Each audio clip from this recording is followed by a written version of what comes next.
vamos começar agora mesmo, então, com o projeto, a sequência da nova física, da Challenges, e hoje, na parte da manhã, uma parte será sobre ondas gravitacionais, e, em seguida, depois teremos alguma coisa sobre astrofísica, estrelas, etc. Mas, então, a gente começa com o Odylio, e o Rogério estava me lembrando, para não esquecer de avisar a todos, que depois da tarde, né, vai ter a sessão de posters, e que nessa sessão de posters tem muitas contribuições, segundo ele, eu não cheguei a ver, mas segundo ele são de boa qualidade, e inclusive sobre o assunto da palestra do Odylio, que é sobre as ondas gravitacionais.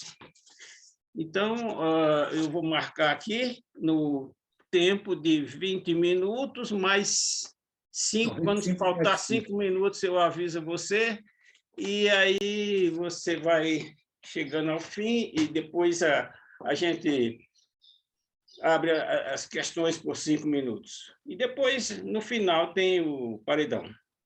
Então, por favor, vamos iniciar com o Odylio, que vai falar sobre Present and Near Future Gravitational Waves Observatories. Por favor, Odylio, você pode iniciar. Obrigado, Maia. Obrigado aos organizadores também pelo evento, muito importante.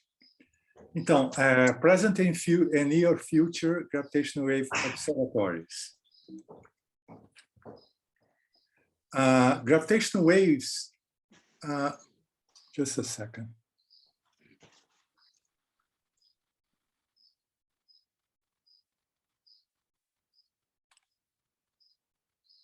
Gravitational waves are ripples in the space-time that travel in the tissue of the space-time with the speed of light. The first two, I should speak in English or in Portuguese? Yesterday we were speaking in English, so okay. We can continue in English. Okay. So the first one to try to measure those, to propose experiments to measure those waves was Joseph Weber in the 60s in United States. This was called the first generation of resonant mass bars. The amplitude of those waves, delta L over L, measured by this experiment was around 10 to minus 15. The second generation was involving cryogenic bars. I mean, bars cooled down to very low temperature, minus 269 Celsius, for decreasing the Brownian noise.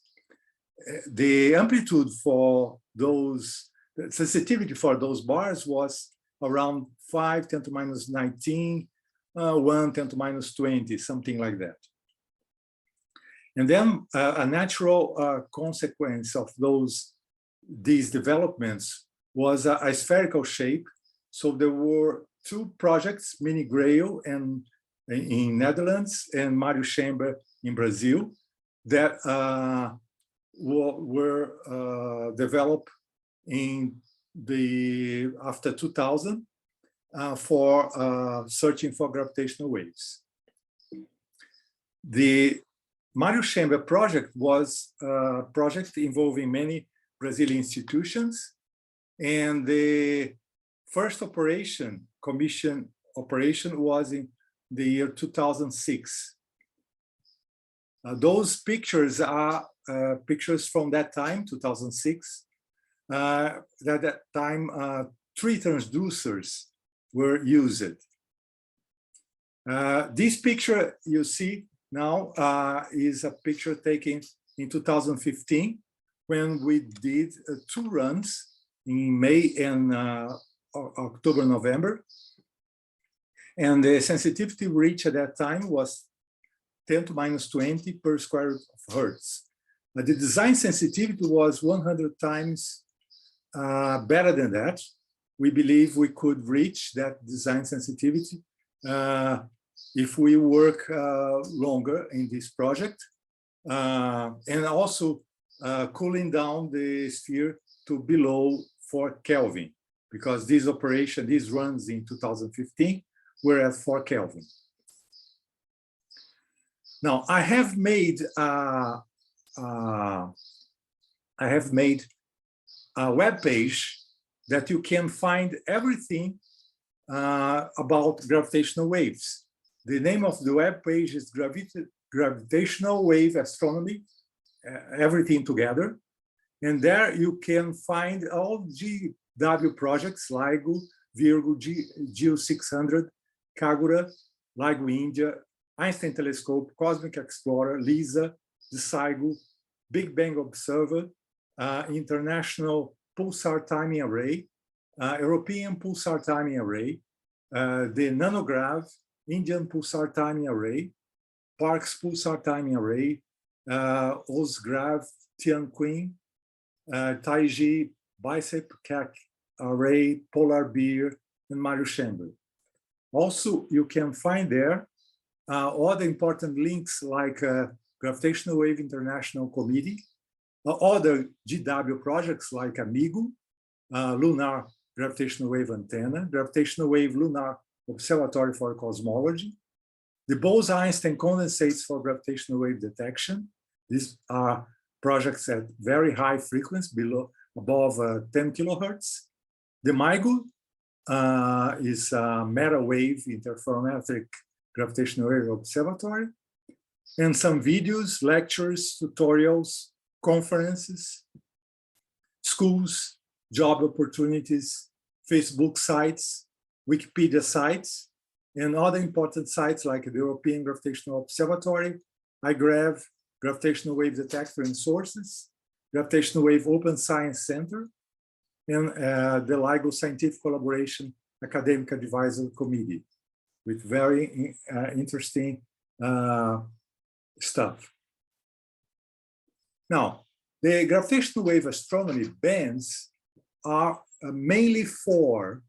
The first one that I would like to mention is the B-mode polarization of the cosmic background radiation. It searches for waves in the range of 10 to minus 18 to 10 to minus 15 hertz. For example, here you see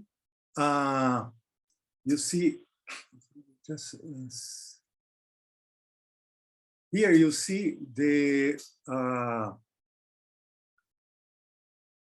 Bicep 2 detector array under microscope.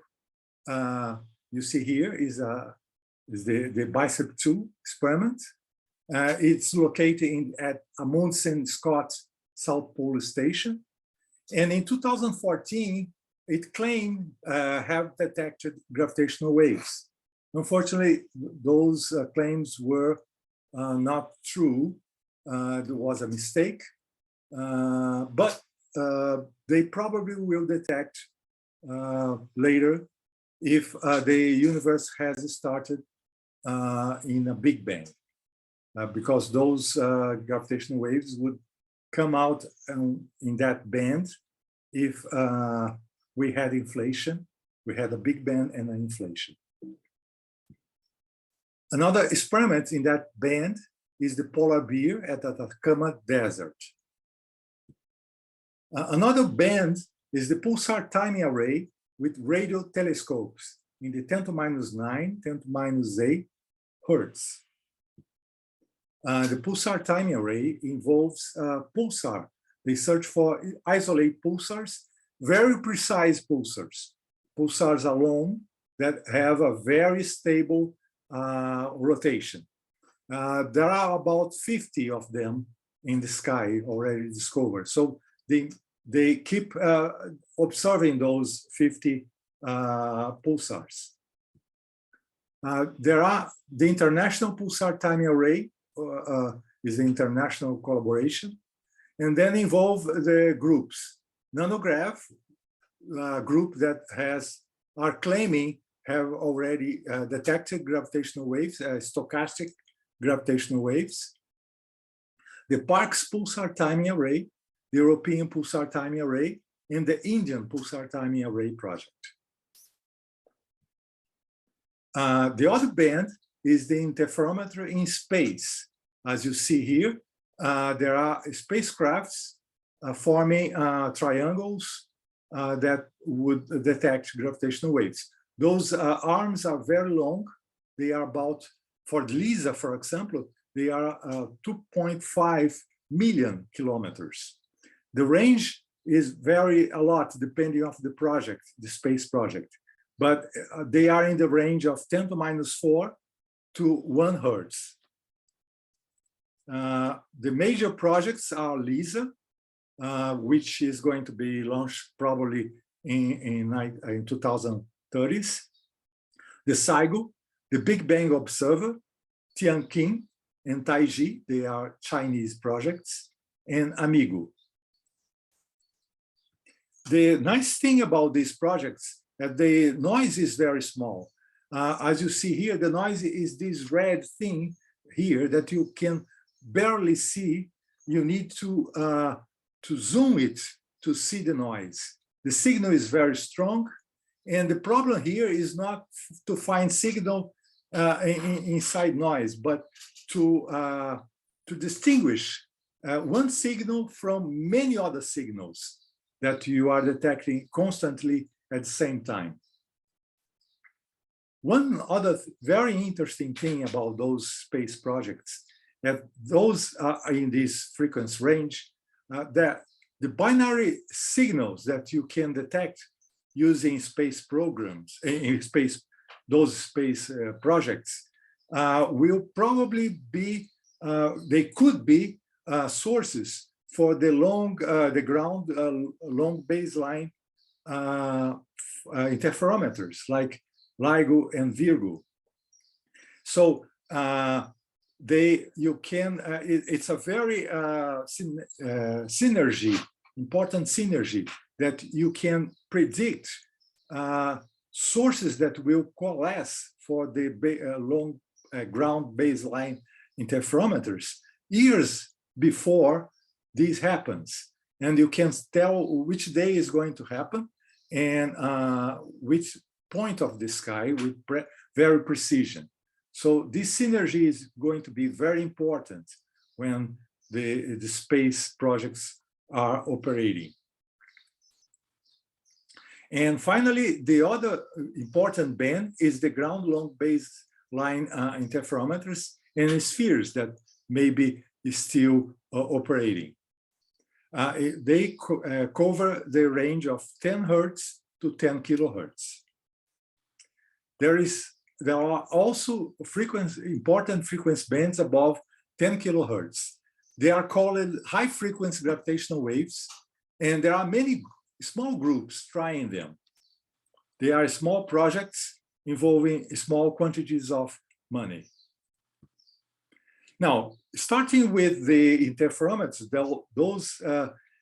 this technique was successful for the first detection of gravitational waves. The LIGO here, you see the two sites, one at Hanford at Washington State, and the Livingston site at the Louisiana State.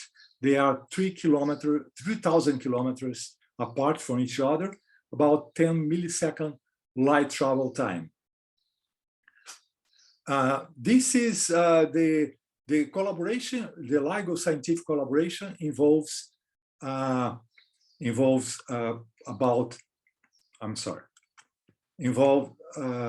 more than 1,500 people and more than 100 institutions. Two of them are Brazilian institutions, like INPE here, the logo of INPE, and the International Institute of Physics at the University of Rio Grande do Norte.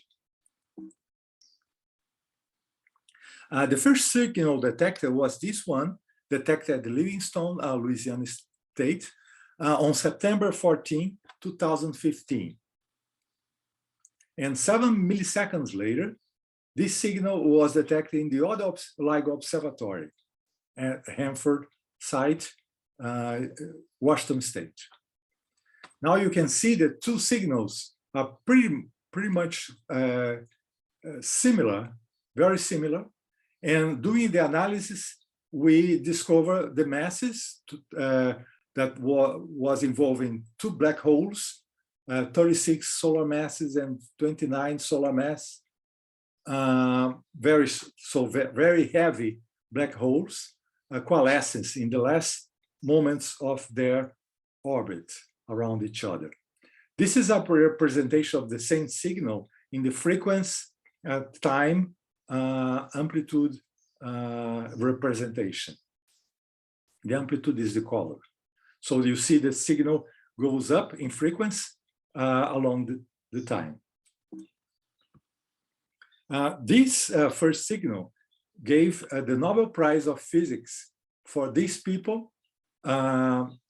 These people were the main leaders of the collaboration, this LIGO scientific collaboration. Barry Barish, Kip Thorne, and Heiner Weiss. Barry and Heiner are experimentalists and Kip are theorists. So far, we have already announced around 90 events, 90 events.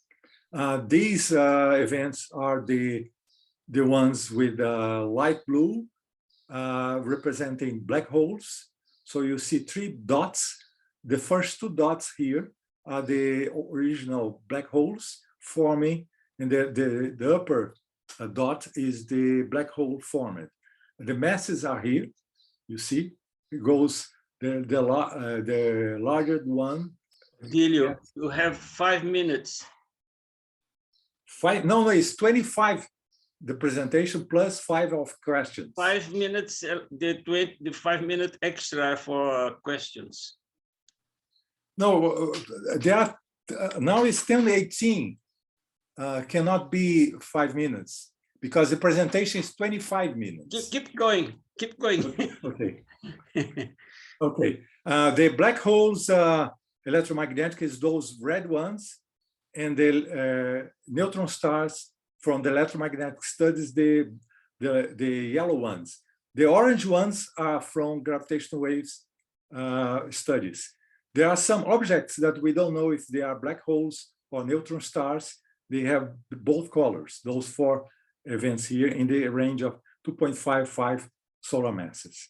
These are the same events in that frequency, time, amplitude representation, those 90 events. And here are those 9 events from in another representation. The heaviest ones are these that form a black hole of 175 solar masses from black holes of 107 and 77 solar masses. Those are the observer runs, O1 and O2, and O3, A and B. In O3, the rate of observing events was much faster, and so we discovered many other events. The most spectacular one was this one that involved the electromagnetic window, so multi-messenger observation. Here you see the gamma ray pulse about 1.72 seconds after the coalescence of the 2 neutron stars. After localizing in an area, a small area in the sky, this dark green ellipse, the astronomical groups localize more precisely which galaxy the coalescence occur. It was in the NGC 4993 where the signal happened. And this involved observation in many electromagnetic bands, like besides gamma rays, the optical, infrared, ultraviolet, X-rays, and radio. Was a multi-messenger observation involving all those bands and gravitational waves, less than 2 years after the first detection of gravitational waves. The event was a kilonova, and this kilonova is a very important event that is responsible for the production of many elements in the periodical table. Those events involving merging of neutron stars are those ones in the purple color, like platinum, and gold. Unfortunately, we didn't find out which object was formed from the coalescence of those two neutron stars, because the signal was below the advanced LIGO curve.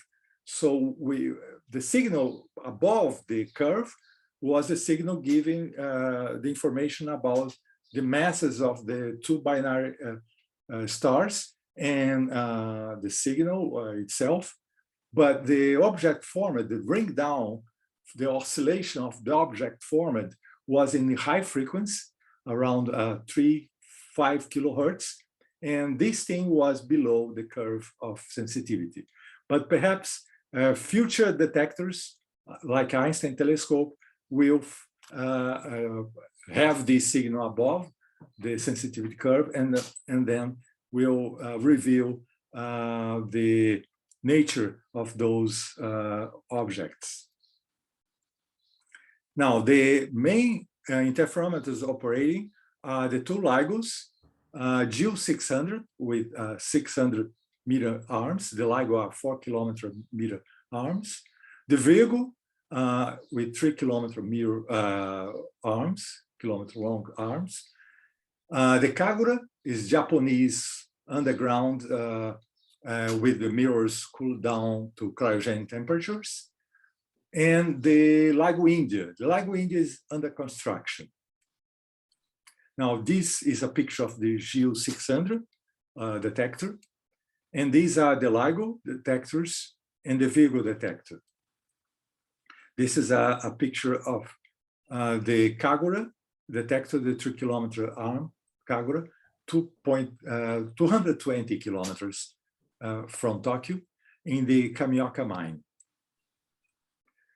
This is the plane of observations. 01, 03, 02, and 03 has already been done. And the next one is 04, but because of the pandemic, the schedule is delayed. It's not going to start in this year, but next year, late next year. Probably 05 will also be delayed. 05 was originally planned for starting late 2024 and running during 2025 and sometime in 2026. Now, the third generation of gravitational waves involved two major detectors, interferometers. The Einstein telescope in Europe is underground, like Kagura, has 10-kilometer arms in triangular shape. Actually, there are 6 interferometers involved, 2 in each corner, one for high frequency and one for low frequency. And the Cosmic Explorer in the United States, they are thinking to build 2 detectors, 2 Cosmic Explorers, one 40 kilometers and one 20 kilometers in the United States. The 40 kilometer is a so long arm that the curvature of the planet is already giving trouble to build these interferometers. So they are trying to find out which would be the best site to move the least amount of ground to build, because it's very expensive to move ground for the construction of these interferometers. They are searching for a site in New Mexico, Arizona, Colorado, Utah, Nevada, Idaho, and Wyoming. The sensitivity curve of Cosmic Explorer and Einstein telescope is these ones here, and are much better than the A-LIGO sensitivity here, the design A-LIGO, and even upgrades of LIGO, like LIGO A+ and LIGO Voyager. They are going to be much better, and the range will be much higher. Here you see O3 range, seeing a few black holes and neutron stars. A+ is an important upgrade that we'll see a little bit more neutron star and black holes. But ET, this green curve, and Cosmic Explorer, the purple one, we'll see most of the neutron star binary systems, and all black hole systems in the universe. Because for black holes, they will reach redshifts above 20. So they will really do a very interesting search for primordial black holes. Now, those are the technologies that they are going to master, to have the master to do these 3G technologies, 3G interferometries. And also, we would like to have a South American gravitational wave observatory, I believe. And we are searching for sites in Brazil and Uruguay. And also, we are considering this site in Bolivia and the OG site. This is in Bolivia, is a salar. Odylio, yes, now I know. 25 minutes. My time is over, Yeah. yes. The ILSC region in the northeastern is a place very with almost no vegetation. And to do this, we need about 100 people in the South, in the Latin America, involving in this technology, the 3G technology, for a successful proposal. So far, counting all the Brazilians and Latin Americans involved, we have a little bit more than 15, perhaps 20 people involved. And so we need to get more people involved in Latin America for a successful proposal. So I'm concluding. Gravitational wave astronomy will revolutionize our knowledge of physics and astrophysics, and will probably help us to answer many current questions like dark matter, dark energy, and how the universe got started. The universe got started in the Big Bang. This is the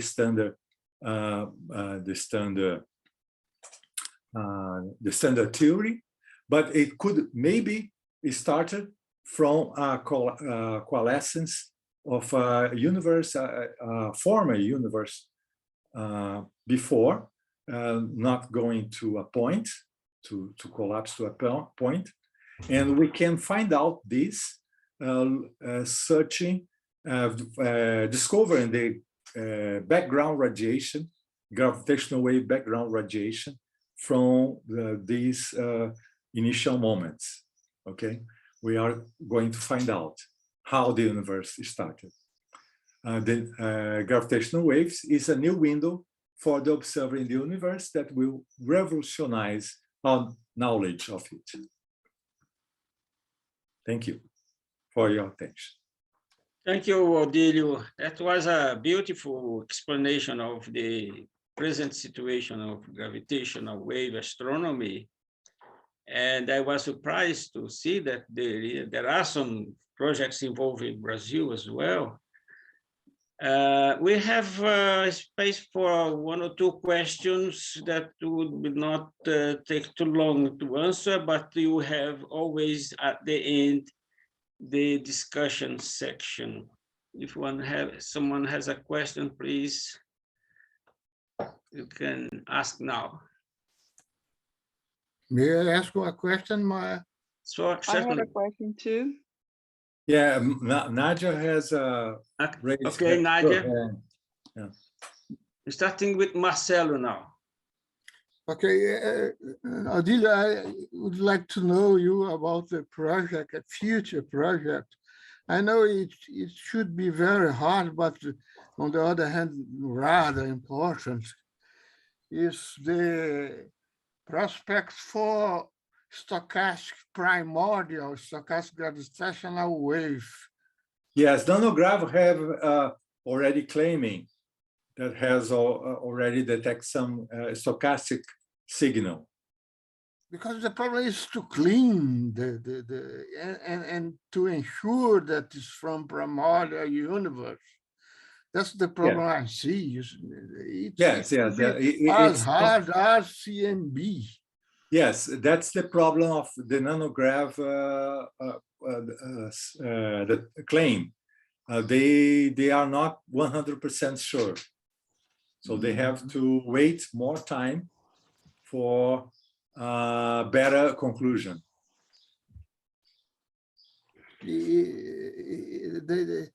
Sorry, I don't know. They claim to detect in one specific direction, or is it the whole sphere?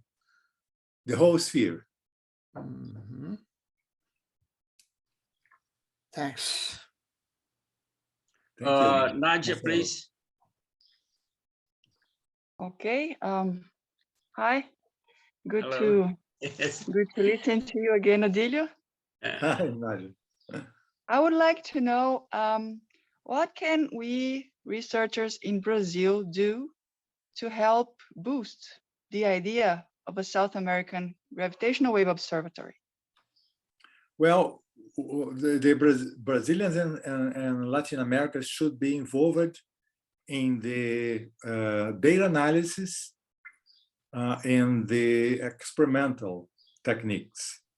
Of course, the theories can help, but no financial source will give money if there are not enough number of experimentalists and data analysis experts for running the experiment. So it's very, very important to have at least about 100 people involved. So far, we have 1/5 of this. So we need to get fellowships and involving students in those techniques, either experimental techniques or data analysis techniques. So the best thing is to get involved in the other projects like LIGO, Virgo, Kagura, LIGO India, Einstein Telescope, Cosmic Explorer. Okay. That's it, Nadia? Yeah, that's all. Thanks. Okay. So I guess we are running a bit over the time, and we will call the next speaker, which is Sturani. Riccardo Sturani. Talking also on gravitational wave astronomy. Thank you, Odylio. Thank you, Marcus. Okay, thank you. Thank you for giving me the opportunity to speak. So I prepare many more slides that I will be able to show because I envisage a strong overlap with Odylio's talk. So basically I will skim through the things that Odylio has already presented. Okay, so let's start. Okay, these are the pictures of the observatories. This is the LIGO in Hanford in Washington, LIGO Livingston, and Virgo in Pisa. So there have been 3 fully completed. The first one was the historic one, where only LIGO, the 2 LIGOs participated, not Virgo wasn't ready. Then the second one was 9 months, and only for the last month Virgo joined. But it was what a month. I mean, it was the month of the detection of the binary neutron star coalescence with the electromagnetic entropy. And then there was the third observation run that gave the result. Yes. Sturani, please, is there a way to increase the sound of your voice? People were complaining that they can't hear you. I also felt that. Okay, is it better now? Hello, Much. hello. Thank you. Sorry, there was also a plane passing outside. I could hear it from the window, so maybe Zoom lower the volume because it identified the noise of the plane. Okay, let's go back. So, as Odylio said, there was the one year long run. Actually, it was 11 months because there was a 1 month break after 6 months. So it should have finished in April 2020. Indeed, it finished in March 2020 because of the pandemic.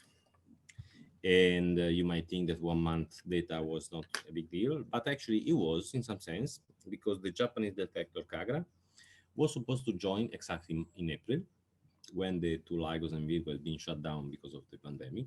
Indeed, Kagra started to take data, but it was alone and a very reduced sensitivity. So there's no astrophysics that can be done with the Kagra data alone of this month in which took data alone in April. And then this is not the end of the story. There will be the Indian Indigo that will join sometime in this decade. Okay, so this is not the plot that Odylio showed. This is an unupdated plot. I want to show this first because it's less messy. It gives me the opportunity to say a few things. So this is the plot of the detection up to the first 6 months of O3, not with the latest data. So, but what do we know about black holes? So LIGO Virgo can detect black holes up to roughly 100 solar masses. This is because when the black hole gets too massive, it gets also fat. And if it gets fat, it takes a long time to go around its companion. And so the frequency goes down. So since there is an experimental lower cutoff frequency at the signal that LIGO Virgo can see, basically black holes which are too fat, which are too massive, are simply not seen in the LIGO Virgo band. That's why we have this observational cutoff at 100 solar masses, basically. And so, and you see, the majority of black holes are in this region of few tenths of solar masses. Of course, the more massive the black hole, the farther you can see, so more volume you have at your disposal. So it's clear that you are likely to see more of these events. So all of these black holes are extragalactic. Of course, they are around hundreds of megaparsec, if not gigaparsec away. So we are looking at very, very far galaxies. And these are a kind of different population than the electromagnetic black hole we knew before LIGO Virgo. What does it mean an electromagnetic black hole? Of course, a black hole does not emit electromagnetic radiation, but if it's in a binary system with a star, or if it's engulfing matter, then this accelerated matter can emit light, and so that's what we call electromagnetic black holes seen electromagnetically. These are these violet ones. And you see all of these are galactic, or in the near or in the local universe ones. So we knew about black holes even before LIGO and Virgo, and they are seems to be in a slightly separate region of masses. You see they are slightly lighter. And then there are the yellow points. As Odylio pointed out, these are the neutron stars. Neutron stars that are pointed here are galactic.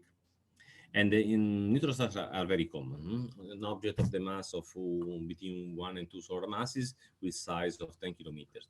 So it's slightly less compact than a black hole, just slightly. It's just 3-4 times less compact than a black hole. And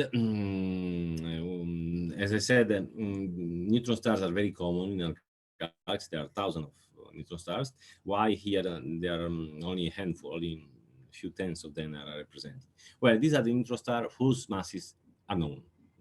It's very, of course, if you see an isolated neutron star emitting its beam of light like a lighthouse when it's spinning around, it's virtually impossible to know its mass.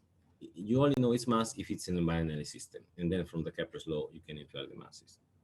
So out of the 1,000 neutron stars we see in our galaxy, only few we know the masses, and these here are reported. And here in orange are the neutron stars of the 2 neutron star boundary systems that have been observed. As you can see, so the neutron star, then they form a black hole. You see in this region between 2 and 5 solar masses, apart from this electromagnetic black hole, apart from this object of unknown classification, So another plane is passing by. Probably you can hear. We know that there should be a gap in this region between 2 and 5 solar masses if the black hole is built by astrophysical collapse. If the black hole is come from astrophysical collapse, either it throws outside most of the matter and it makes a neutron star. Sturani, Yes. please, could you raise your sound a little bit more, please? Yes, it's the second time a plane passed by, and then the zoom probably lower the volume automatically. So this happens whenever the plane passes by, and it's gonna happen again, I'm afraid. Okay, so I was saying there is this mass gap between 2 and 5, because if the object, if the core of the astrophysical collapse gets to 2 solar masses or less, then it goes to a neutron star. If the core makes up more than 5 solar masses, it gets a black hole. If the core has between 2 and 5, then it's unstable, then it expels the excess of matter and it builds a neutron star. So this mass gap is partly observational, but it's kind of understood. Whereas the gap above 100 solar masses, no, it's purely observational. We simply, LIGO in vivo, simply cannot see a black hole more massive than that. So it would be very interesting in the future to know what happens to black holes in that region. These are called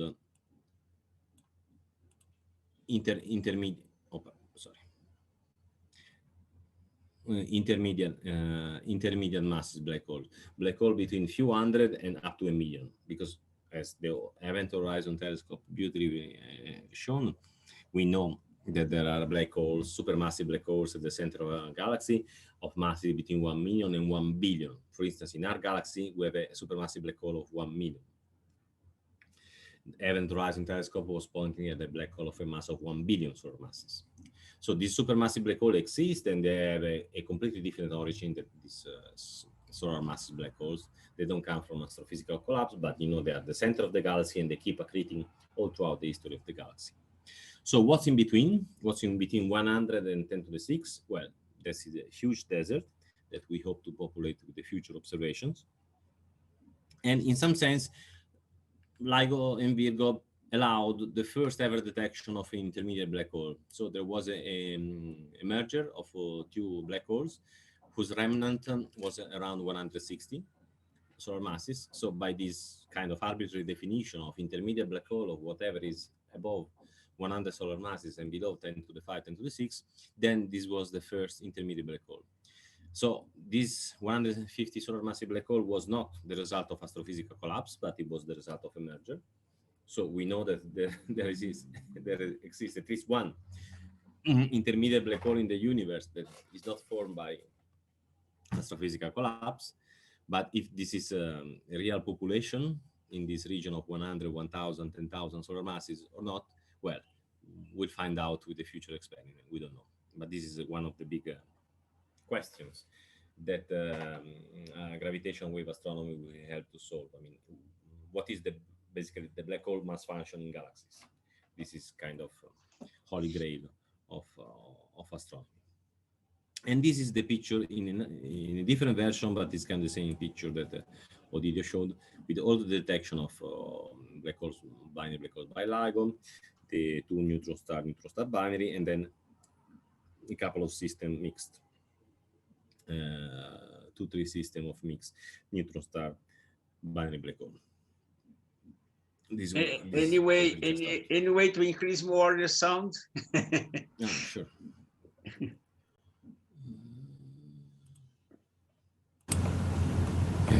I try to increase, but I see Zoom is moving it down automatically. I don't know.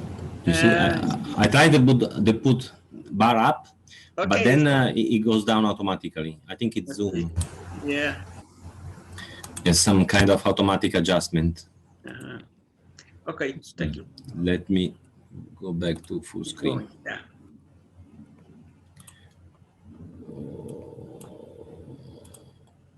Okay. Okay, and this is just for reference. When I said that we cannot see objects more massive than 100 solar massive black hole because they are too fat, so they take too long to go around their companion.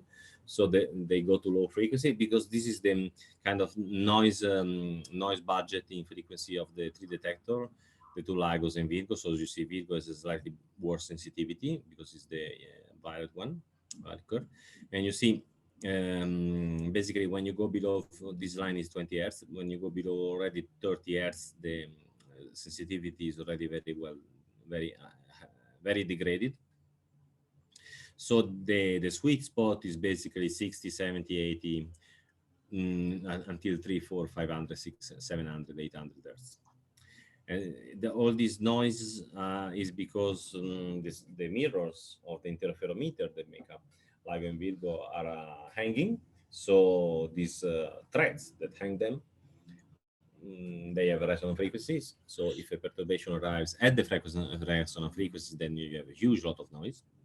But it's easy to chop out those frequencies. These are very narrow, so you can chop them out and stay with the rest. And as a curiosity, you see here is at 50 Hertz, you see a lot of noise in Virgo. That's the power line. And then you see a 60 Hertz, a peak in noise in both the two LIGOs. That's again the power line, 60 Hertz. Okay, and then let me now show a little video. I stop share this. Let me share this. No. Let me share this. Okay, now you should be seeing a small video, a small movie. So this is the waveform. It's a pure waveform without noise for a binary system, for a coalescing binary system with this ratio of masses, okay? And without spins. So you see, this is you can recognize the qualitative features of the waveform. So the waveform has an increasing amplitude, an increasing frequency. You see that like a spring, the period is decreasing when we approach the merger. And then soon after the merger, the signal immediately goes down in a matter of hundreds of seconds. So qualitatively, if I change the mass ratio, for instance, the ratio of the two masses, the signal is the same, but quantitatively, it is not. So basically what we do is really to recover the masses and also the spins and the other astrophysical parameters of the signal by looking at the quantitative details of the signal. So we do basically a fit, and then we recover the masses and the distance. What we cannot recover is the redshift, okay?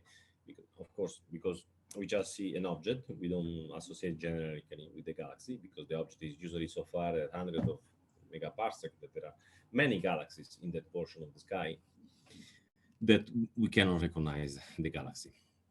And so we cannot have the redshift, but we have the distance and we have the astrophysical masses. So now let me go back to my original presentation, which is this. Okay, so the quantitative details of the signal give access to astrophysical and fundamental gravity parameters, of course, because if gravity is different than what you assume in computing the waveform, that will also show up in the waveform. So, and now let's go to cosmological application of the latest detections.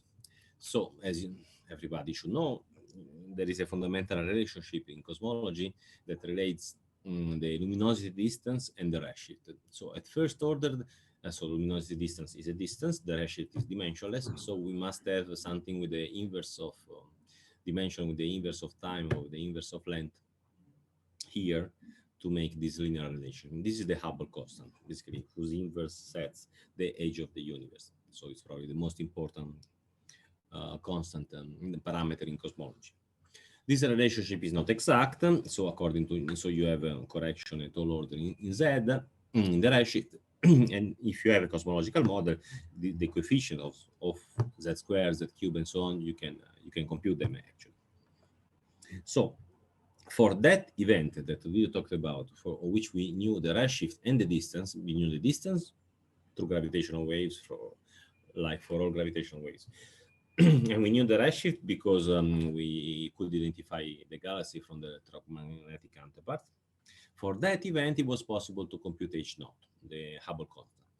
But look at this. This is the the black curve is the PDF, the probability distribution function of H0 from that single event. Of course, I mean, it's huge error. If you compare it with the precision measure from CMB, cosmic microwave background, or from supernova. So the error is no way comparable. But there is something interesting here. No? You see the CMB from Planck and the supernova from Schultz, they have discrepant measures. So hopefully gravitational wave will allow to give an independent probe to clarify the origin of this discrepancy. Despite having only one event, you can play some game and to also allow the binary black hole to contribute to the measure of H0. You might say, well, but for binary black holes, we don't have electromagnetic counterpart, we don't have measure of redshift. How do they help in measuring this relationship? Well, they can help because you know the sky localization. You can throw in all the galaxies that are in that region of the sky. And so you can infer with huge error the redshift, but statistically, you will converge to the right H0. This has been done in this paper with using only 46 dark coalescences, not all of the 90, because some of them were too far and the galaxy catalog are not complete if you go too much beyond 200 megaparsec. So if you short circuit the information from galaxy catalogs and the black standard sirens, so the binary black holes without electromagnetic counterpart, you can get a slightly different probability distribution function, but you also have to have some assumption on the mass distribution of black hole, and then you obtain these slightly different PDFs. So as you can see, you really need the electromagnetic counterpart to make a prediction. When you try to throw in also dark coalescing binaries, you start making prediction that depends also on the other assumption, like the distribution of masses of black hole. So it would be really nice to have more signals with electromagnetic counterpart. And this is a prediction done in this paper, how many events you have to sum up to arrive at this is 1% precision in H0, in Hubble constant. Well, you need a lot of events. So to get to 10%, so to get to a few percent, you can get with the less number of events, but in different assumptions. There's assumption, this pink line, in the assumption that all of events have electromagnetic counterpart. So you really have the luminosity distance and the redshift for all of the events. In this case, no, you also use dark coalescences, but you assume that the catalogs used to identify the galaxy are complete. Here you assume that 75% of the catalog are complete and so on. Basically, it says that if you use catalogs which are partly complete, you can still help the determination of H0 in the future, if they are sufficiently complete. And so you can get to 10% or a bit less than 10% accuracy with order of 100 events with partially complete catalogs, which is not the case so far because the distances are really too far with the catalogs we have, because there are few binary black hole events below 200 megaparsec and the catalogs are not complete. The catalogs we have so far not complete beyond 200 megaparsec. So we really need future catalog, so like the one that we come from this, that we really spot all the galaxy up to 600, 700 megaparsec. We really need an improvement of galaxy catalog to adopt this method. And this is the picture. Sturani, is getting all again very difficult to hear you. I'm very sorry. Perhaps you can solve this. Okay, I try to increase the volume of the microphone and Zoom send it back automatically. It doesn't allow me. Okay, so I try to be. Yeah, I raise it and then in a few seconds it goes down because it goes down again. Yeah. Thank you. It's like 2001 Space Odyssey. The computer goes on its own. It doesn't listen to me. Okay. So this graph you have already seen, so let me skip it. So let me do some shameless self promotion. So this is a work we have done. It's still on the archive, still under review. About the idea, well, what can we do then with third generation? So the idea with third generation, this black curve is a prediction of the number of events, of the distribution of events with electromagnetic counterpart. So first of all, we don't know the distribution of events. So to know the distribution of events with electromagnetic counterpart is yet another jump. But we can make some assumptions. So for instance, this green curve is the distribution in redshift of star formation. I mean, all these objects, astrophysical, solar mass black holes, they come from astrophysical collapse. So there must be star first. So if this is the distribution of star formation, a realistic distribution of binary black hole merger is the blue one. Basically, you convolve the star formation with some stochastic delay. But electromagnetic counterpart is very hard to get at high redshift. So a more realistic distribution of merger with electromagnetic counterpart is the black one, is this one, with which is peaked around 0.4 in redshift.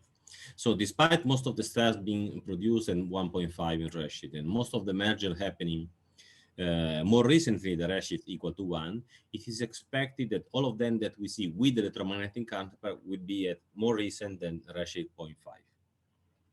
So with this assumption, here we make a prediction of the cosmographic parameters. So how can we measure the Hubble constant? How can we measure the deceleration parameter? And how we can measure the jerk parameter? So forget the jerk parameter, basically the error is well above 100%.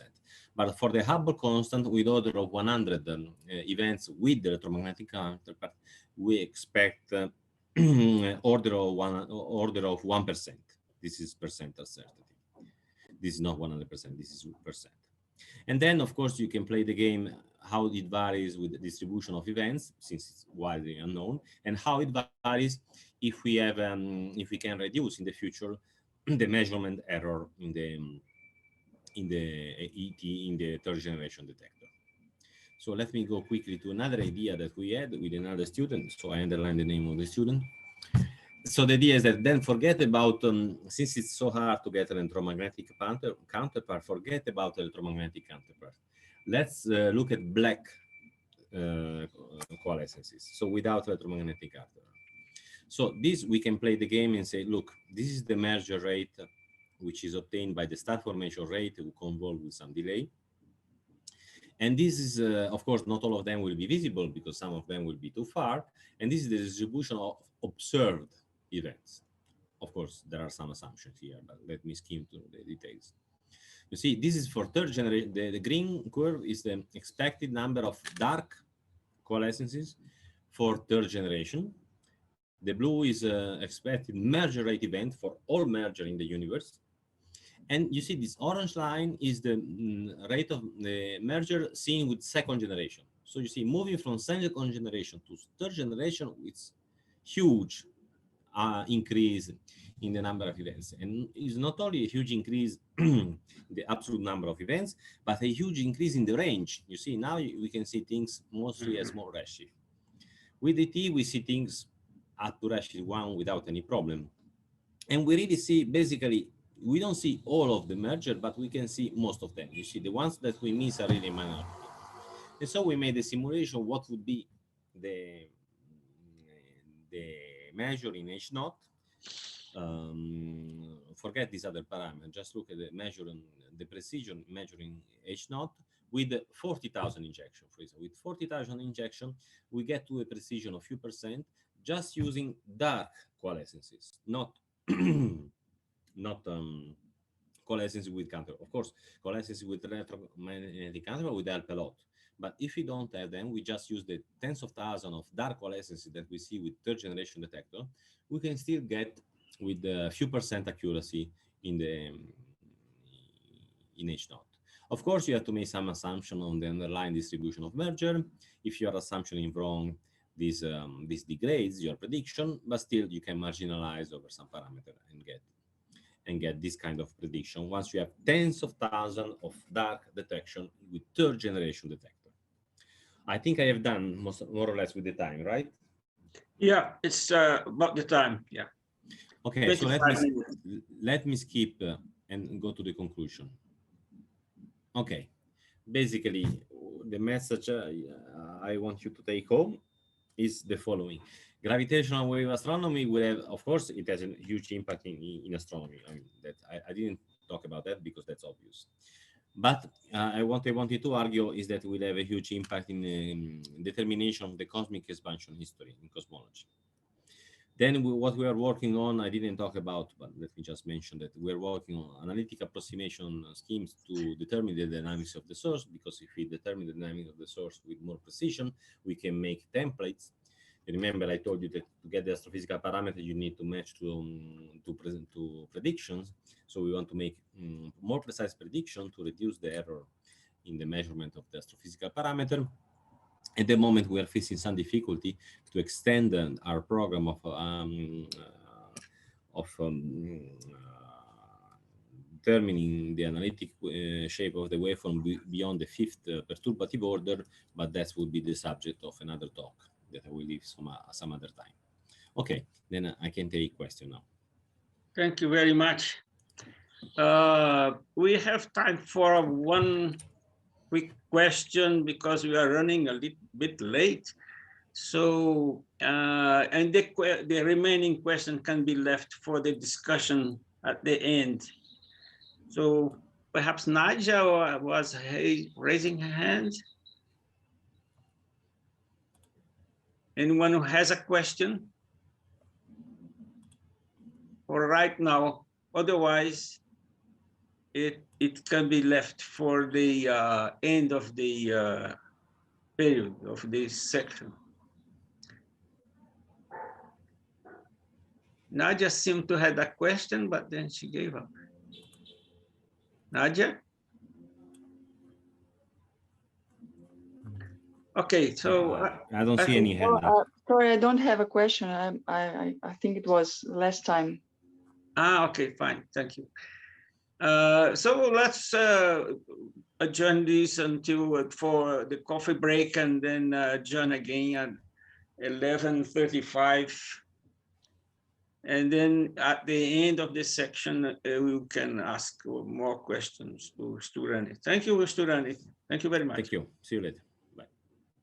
So we adjourn at 11:35 to compensate for this loss of time we had.